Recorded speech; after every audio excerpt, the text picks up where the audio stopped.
बैठा भारतीय जनता पार्टी उखाड़ के फेंकने के लिए। और नौजवानों का इनकलाब इस बात की गवाही है कि नौजवान अब रुकेगा नहीं किसी से, नौजवानों को सुनना पड़ेगा। ये नौजवानों को अहंकार तोड़ना आता है। भारत नौजवानों का देश है। यहाँ शहीद भगत सिंह, शहीद उधम सिंह, सरदार करतार सिंह सराभा, शहीद चंद्रशेखर आजाद का देश है ये। कोई अहंकार करेगा उखाड़ के फेंक देंगे। सरकार को पहली चोट दी है, जनता ही मालिक होती है लोकतंत्र में। जिन्होंने घमंड था उनका घमंड जनता ने तोड़ दिया भाई। अभी जो कहते थे कि हमारे इस्तीफे नहीं होते,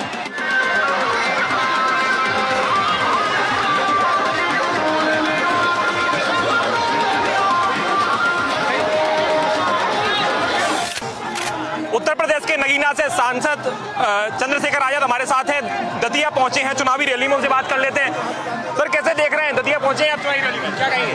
देखो, दतिया आजाद समाज पार्टी जीत रही है, क्योंकि दतिया में जिस तरह का अन्याय लंबे समय होता रहा, और आज मैं तो 2 दिन से यहाँ मैं देख रहा हूँ। अभी महिलाएं मिली मुझे कि भैया हम आनंदपुर की हैं, हमारी बिजली काट दिए रात, और कह रहे हैं अगर वोट दोगे हमें तो ही मिलेगी बिजली।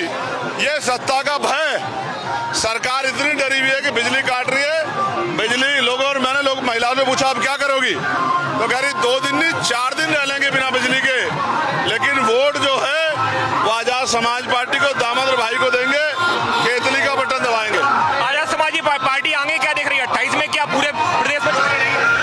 देखो, दतिया जीत के जनता की आवाज उठाएंगे, जनता की सेवा करेंगे, और फिर जनमत का आशीर्वाद मिलेगा तो आजाद समाज पार्टी और आगे बढ़ेगी। याद रखना मेरे। आगे यूपी इलेक्शन भी आने वाला है, दतिया जो है यूपी से लगा हुआ है, क्या आप समझ रहे हैं कि यूपी की इलेक्शन भी इसका असर पड़ेगा? देखो, यूपी में तो अलग तरह का माहौल है। यूपी तो तैयार बैठा भारतीय जनता पार्टी उखाड़ के फेंकने के लिए। और नौजवानों का इनकलाब इस बात की गवाही है कि नौजवान अब रुकेगा नहीं किसी से, नौजवानों को सुनना पड़ेगा। यहाँ का नौजवान भी कसम खा चुका है कि अब इन दोनों पार्टियों को सबक सिखा के दामोदर यादव को मदद करानी इनके बीच का आदमी है। देखिए, ये जो प्यार है हर समाज का, ये इस बात की गवाही संख्या में जो है वो कि आने वाला कल जो है वो दामोदर भाई का।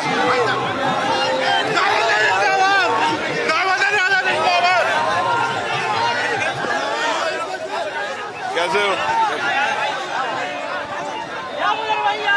बड़ी संख्या में जो है लोग यहाँ पहुंचे हैं स्वागत करने के लिए, मालाएं जो है पहनाई जा रही हैं, है ना। जन सैलाब जो है कह सकते हैं, जन सैलाब दतिया में जो है सड़कों पर उतर गया है। हाँ, आप जैसे कह रहे थे कि जो दिल्ली में हुआ, दिल्ली में नीट एग्जाम को लेकर जो प्रदर्शन हुआ, उसके बाद धर्मेंद्र प्रधान का जो इस्तीफा हुआ, उस पर क्या कहेंगे? देखिए, नौजवानों को अहंकार तोड़ना आता है। भारत नौजवानों का देश है। यहाँ शहीद भगत सिंह, शहीद उधम सिंह, सरदार करतार सिंह सराभा, शहीद चंद्रशेखर आजाद का देश है ये। कोई अहंकार करेगा उखाड़ के फेंक देंगे। सरकार को पहली चोट दी है, और संदेश भी है कि दोबारा अहंकार ना करें। ऐसे ही जो अहंकार यहाँ सरकार कर रही है कि परमिशन नहीं होने दे रही है, रैली नहीं होने दे रही है, झूठे मुकदमे कर रहे हैं, बिजली काट रहे हैं, इनको भी सबक जो है जनता इस बार 30 तारीख को सभा सिखाएगी, केतली का बटन दबाएगी, इनके अहंकार को तोड़ेगी दतिया की जनता भी। दिल्ली में कांग्रेस और आप जो है दोनों ही नीट एग्जाम के सपोर्ट में नजर आए, छात्रों के सपोर्ट में नजर आए, लेकिन मध्य प्रदेश की बात कर लें, जीतू पटवारी आपकी पार्टी के विरोध में नजर आ रहे हैं। कोई फर्क नहीं पड़ता है, वो अपनी पार्टी को चुनाव लड़ा रहे हैं, हम अपनी पार्टी चुनाव लड़ा रहे हैं। उनके तो 20 MLA भाग के भाजपा की सरकार उन्होंने तो बनवाई थी, भूल गए क्या आप?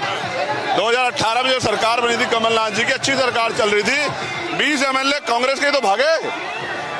आपको याद नहीं क्या? मैं याद दिलाऊं, शिवराज जी की सरकार कैसे बनी थी? कांग्रेस के लोग भागे थे। भागने वाला लोग नहीं है ना, जनता समझती है इनका कोई जीत भी भाग जाएगा CBI ईडी इनकम टैक्स से डर के। जो नहीं भागा वो आजाद समाज पार्टी है। 28 में क्या भविष्य दिख रहा है आपको आजाद समाज? नहीं, मुझे तो जनता का आशीर्वाद मिलता दिख रहा है। बाकी जनता ही मालिक होती है लोकतंत्र में। जिन्होंने घमंड था उनका घमंड जनता ने तोड़ दिया भाई। अभी जो कहते थे कि हमारे इस्तीफे नहीं होते, एक वीडियो काफी वायरल हुआ राजनाथ सिंह के, जो आपने कहा कि एनडीए सरकार में इस्तीफे नहीं होते, उसके बाद भी इस्तीफे हो गए। जनता तो सरकारें पलट देती, इस्तीफे तो बहुत छोटी चीज है भाई। और ये जो जन सैलाब निकला है, देखिए ये गवाही है कि दतिया भी इस बार परिवर्तन करेगी। कहीं ना कहीं आप सबसे पहले देखने को मिले दिल्ली में, जो नीट एग्जाम के सपोर्ट में थे, और पार्टियां बाद में आई। कहीं हमारे यहाँ तो हमारे राष्ट्रीय महासचिव साहब भाटी जी और कासिफ साहब हमसे पहले गए पार्टी की तरफ से समर्थन देने 12 तारीख को, और हम तो नौजवानों के साथ खड़े हैं। नौजवानों के साथ खड़े हैं। तो ये थे हमारे साथ चंद्रशेखर आजाद जी, उन्होंने साहब का नौजवानों के साथ खड़े हुए हैं। नौजवान जो है हमें लगातार जो है सपोर्ट कर रहे हैं। आप पीछे भीड़ देख पा रहे हैं, क्या भीड़ जो है सड़कों पर दतिया के उतरी हुई है। जहां दिखा रहा है वहां नीला ही नीला दिखाई दे रहा है। काफी बड़ी संख्या में जो है लोग जो है रैली में पहुंचे हुए हैं चंद्रशेखर आजाद की। उनने साफ कहा कि 28 में जो है भविष्य हम जो हमारी पब्लिक है, मध्य प्रदेश की पब्लिक है, वो हमें विजय बनाएगी और हम दतिया ही नहीं बल्कि 28 में पूरे मध्य प्रदेश में अपनी पार्टी का परचम लहराएंगे और पार्टी की सरकार बनाएंगे। द प्रेस हिंदी के लिए कैमरामैन विजय के साथ मैं सूर्य प्रताप सिंह दतिया से।